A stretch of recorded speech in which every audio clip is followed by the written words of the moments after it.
35-inch tires, 20-inch rims, with 373 gears.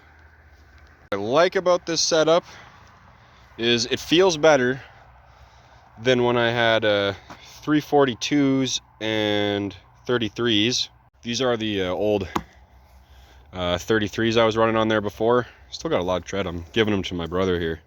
But so 342 gears with just 33s, and it was pretty doggy, and like you always had to be in just drive, not overdrive.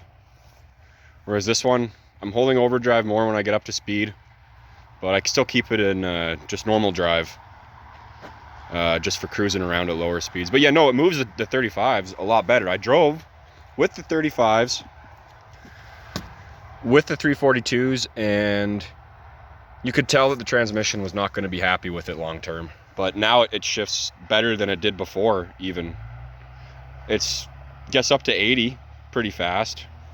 I'm not going to win any races, but like for off-road, it's really good, and I wouldn't really hesitate for most of the stuff you're doing, unless you're trying to do burnouts all the time.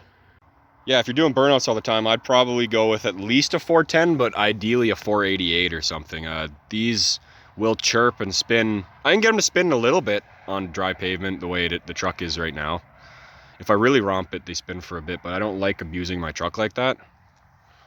This one I only really personally ever drive just a few clicks up the road that way and come back. It's never a far drive. I don't have my key with me right now, and I'm about to eat supper, so I'm not going to go drive around and show you.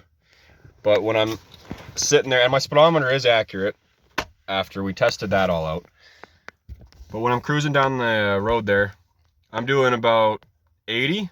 I'm doing about 80 to 90. I'm just a hair under 2,000 RPM. So like it's not lugging it at all. It feels really strong still.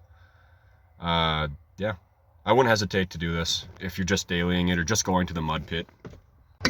Fuel mileage also got better than even just having 342s and 33s. I'll make a video showing it driving with these gears and tire setup. I'll do that one pretty soon here.